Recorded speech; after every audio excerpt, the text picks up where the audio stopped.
আমি খুবই মর্মাহত এবং বলতে পারেন যে এক ধরনের বেদনা বোধের ভিতরে আছি। শিক্ষার্থীদের সাথে যে আচরণটা করা হয়েছে, যেভাবে পেটানো হয়েছে এবং নারী শিক্ষার্থীরাও যেভাবে বাদ যায়নি, এটা কোনো সংবেদনশীল মানুষকেই আসলে শান্তি দেয় না।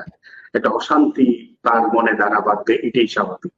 কিন্তু এতে করে যেটা হয়েছে যে দেখেন, আমি 5 তারিখ থেকেই কিন্তু এই আন্দোলনটা শুরু করতে গিয়ে বলছিলাম যে কোটা এমন একটা ইস্যু যেটা নিয়ে কোনো জেদাজেদি করা যাবে না, এর একটা আলোচনার মাধ্যমে সমাধান করতে হবে। কিন্তু আশ্চর্যজনক ভাবে শেষ পর্যন্ত আলোচনার পথ পরিহার করে একটা শক্তি প্রয়োগের পথের দিকেই গেল। প্রধানমন্ত্রীর সংবাদ সম্মেলনের উঠে আসা একটি প্রশ্নের ভিত্তিতে বক্তব্যটি নিয়ে যেভাবে উত্তাপ ছড়িয়েছে, সেটা কিন্তু প্রধানমন্ত্রীর বিকালের বক্তব্যটাও যদি আপনি খেয়াল করেন, তিনি বলেছিলেন যে ছাত্রছাত্রীরা আন্দোলন করুক, তারা যদি কোনো ভাঙচুর না করে বা সহিংসতা না করে তাহলে তারা কতদিন করতে পারে, করতে থাকুক, দেখতে থাকি আমি।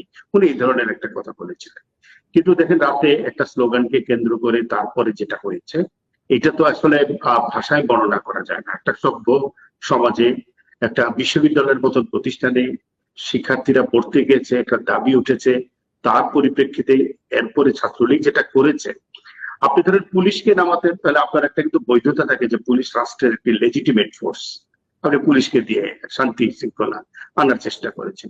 কিন্তু আপনি যখন কাউন্টার হিসেবে ছাত্রলীগের হাতে দায়িত্ব দিয়ে দিন, যেটা ওবায়দুল কাদেরও বলেছে যে ছাত্রলীগই যথেষ্ট, এটি কিন্তু ছাত্রলীগকে উস্কে দেওয়া হয়েছে এবং পরিস্থিতি নিজেদের নিয়ন্ত্রণের বাইরে নিয়ে গেছে। আজকের যে পরিস্থিতি আমরা দেখছি, জায়গায় জায়গায় ছেলেমেয়েরা, কলেজের ছেলেমেয়েরা পর্যন্ত নেমে পড়েছে।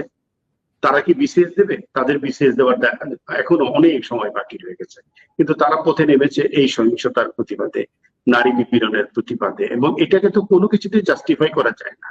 মুক্তিযুদ্ধের চেতনা পরিপন্থী যে স্লোগান, যেটাকে আমরা বলছি রাজাকার, আমি রাজা, আমি কে তুমি কে, রাজাকার রাজাকার, সেটা তো পিটিয়ে মুক্তিযুদ্ধের চেতনা ফিরিয়ে আনা যাবে না। এটার জন্য তো যে কাজটা করা দরকার সেটা কি আমরা করছি কিনা? ছাত্রছাত্রীরা ওটা আন্দোলনের দাবিতে যেটা করছে, তারা মাঝে মধ্যেই দাবি পরিবর্তন করছে, তারা এক জায়গা থেকে আরেক জায়গায় যাচ্ছে, এটা আমরা দেখতে পাচ্ছিলাম।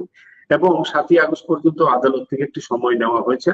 আমার মনে হয় সে পর্যন্ত সবাই অপেক্ষা করতে পারতো, কিন্তু তাই বলে ওরা যে দাবিগুলো করছে সেই দাবির আপনি কাউন্টার দিতে পারেন, নানা যুক্তি তুলে ধরতে পারেন, কোটা সংস্কারটা কিভাবে তার জন্য নানা পন্থা অবলম্বন করতে পারেন। কিন্তু মাসুদ ভাই, এখন তো ওই ওই জায়গাটাই আর নাই। আমি আর আপনি নিজেও বহু টকশোতে গিয়ে কোটা সংস্কারের যৌক্তিকতা তুলে ধরে কতটুকু হতে পারে, কি হতে পারে সেটা বলেছি।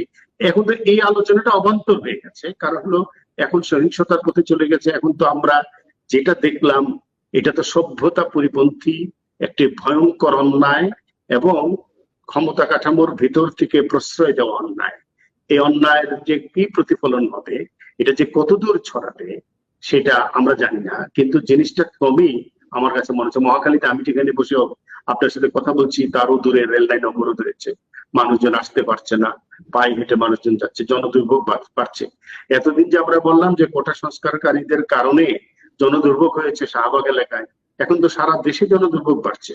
জাহাঙ্গীরনগরে আপনার রাতের বেলায় গিয়ে হলে আক্রমণ করতে হবে, ছাত্রীদেরকে রামদা দিয়ে দিতে হবে, পিটাতে হবে, হেলমেট বাহিনী নামাতে হবে। এক অদ্ভুত অবস্থা আমার কাছে। আমি শুধু এইটুকুই বলি যে পিটিয়ে জোরপূর্বক তো আসলে কোনো কিছু করা যায় না। ছাত্ররা যদি মুক্তিযুদ্ধ বিরোধী স্লোগান দিয়ে থাকে, সেইটারও তো ধরেন রাজনীতি আছে। রাজনীতিটা কোথায়? আমি তো কোনো রাজনীতি দেখলাম না। এইটাই হলো দুঃখের জায়গাটা।